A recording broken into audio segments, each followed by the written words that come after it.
या मालिकेच्या आजच्या भागात आपण पाहणार आहोत पारू सगळ्यांसाठी चहा नाश्ता घेऊन येते आणि ते पाहून अहिल्या तिला विचारू लागते की पारू हे काय तू लगेच काम करायला सुरुवात सुद्धा केली का? अगं तुला थोडा आराम करता येत नाही का? आणि ते ऐकून श्रीकांत हसतच म्हणतो की अहिल्या अगं तू कोणाला आराम करायला सांगते? ती पारू आहे, ती गप्प कशी बसेल? जोपर्यंत ती आपल्या घरात इकडे तिकडे बागडत नाही ना तोपर्यंत तिला बरं वाटणारच नाही. आणि श्रीकांतचं असं बोलणं ऐकून सगळ्यांनाच हसू येतं. दामिनी मात्र रागातच पारूकडे पाहत असते आणि मग त्यानंतर पारू किचनमध्ये जाते आणि आज जेवायला काय करायचं असा विचार करू लागते. त्यानंतर मग ती प्रीतमच्या आवडीची मूगडाळीची भजी बनवायचं ठरवते, पण तिला मूगडाळीचा डबा काही वरून खाली काढताच येत नसतो आणि ती तो डबा काढण्याच्या प्रयत्नात असतानाच आदित्य त्या ठिकाणी येतो आणि तो हसतच पारूला म्हणू लागतो की पारू एक काम कर, तू उडी मार आणि तो डबा खाली काढते. ऐकून पारू म्हणू लागते की आदित्य सर असं का बोलताय तुम्ही? आता तुम्ही आला आहात ना तर प्लीज मला तो डबा खाली काढून द्या. पण आदित्य काही तिचं ऐकत नाही. तो तिला म्हणत असतो की पारू कसं आहे ना, आजकाल सगळं तुला एकटीनेच सहन करायची सवय लागली आहे. मारुती मामांचा ओरडासुद्धा तुला एकटीने सहन करायचा असतो. दामिनी काकू जो काही अपमान करते तो सुद्धा तू एकटीच सहन करते. तुझ्या आयुष्यात काय चाललंय हे तुला मला काही सांगायचंच नसतं. त्यामुळे आता हा डबासुद्धा ना तूच तुझी काढ, मला यात ओढू नको.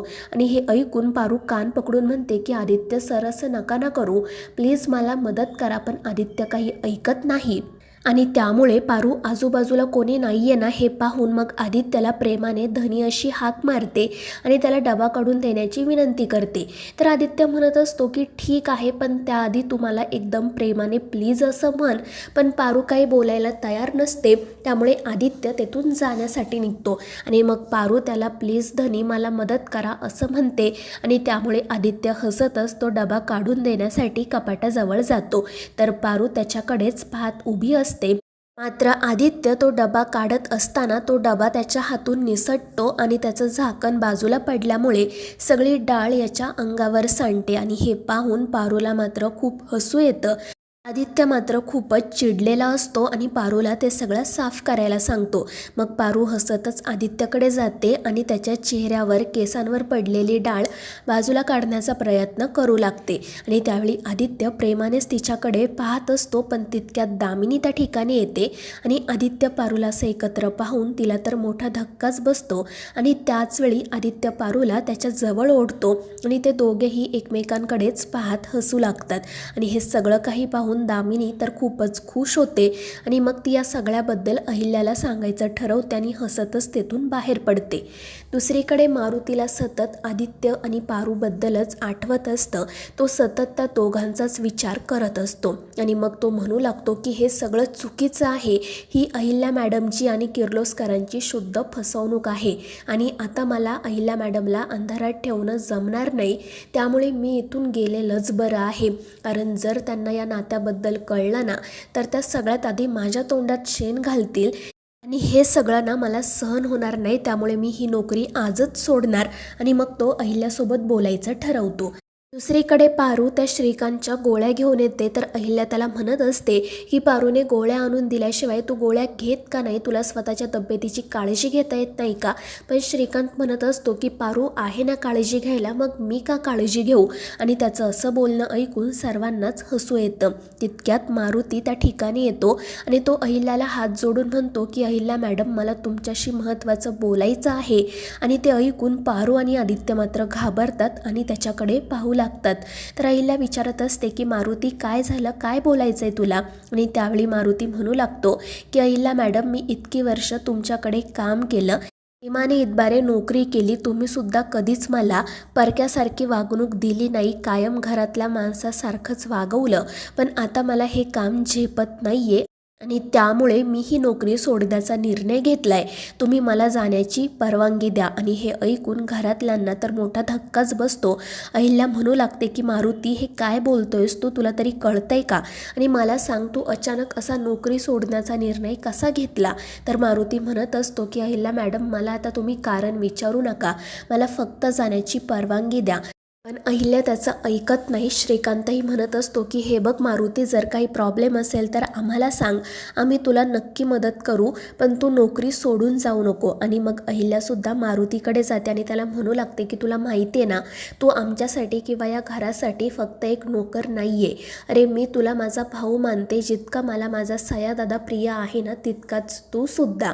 आणि जर माझा भाऊ असा अचानक मला सोडून जाण्याच्या गोष्टी करत असेल तर मग त्या पाठीमागचं कारण मला कळायला नको का. पण हे ऐकून मारुती म्हणतो की अहिल्या मॅडम, काही गोष्टी अंधारात असलेल्या चांगल्या आहेत, जर का त्या उजेडात आल्या तर मग फक्त दुःखच होतं. आणि मग तो आदित्य पारूकडे पाहतो तर ते दोघे रागातच त्याच्याकडे बघत असतात. आणि मग त्यानंतर दामिनी देखील त्या ठिकाणी येते. ती हसतच हा सगळा प्रकार पाहत असते. तर अहिल्या आणि श्रीकांतने अनेकदा विचारून सुद्धा मारुती काहीच सांगायला तयार होत नाहीये. हे पाहून मग ती म्हणू लागते की वहिनी, मला माहिती आहे मारुतीने हा निर्णय का घेतला आहे ते. आणि मग ती खाली येते. सगळेजण आश्चर्याने तिच्याकडे पाहत असतात. तर दामिनी म्हणते की मारुतीने हा अचानक नोकरी सोडण्याचा निर्णय आपल्या आदित्यमुळे घेतलाय. आणि हे ऐकून आदित्य आणि पारू तर खूपच घाबरतात. तर अहिल्या रागातच दामिनीला विचारते की हे काय बोलतेस का तू. तर दामिनी श्रीकांतला म्हणत असते की दादासाहेब, तुम्ही असे गप्प का उभे आहात, आपण हॉस्पिटलमध्ये जे काही पाहिलं ते तुम्ही वहिनींना सांगा ना. पण श्रीकांत काही तोंडातून एक शब्द बाहेर काढत नाही. आणि त्यामुळे दामिनी हसतच अहिल्याला असं सांगू लागते की वहिनी, तुम्हाला माहीत नाही का, जेव्हा या पारूला हॉस्पिटलमध्ये ॲडमिट केलं होतं ना, त्यावेळी या आदित्यने तिच्या नावाची नोंद पार्वती आदित्य किर्लोस्कर अशी केली होती. आणि हे ऐकून मारुती तर खाली मान घालतो.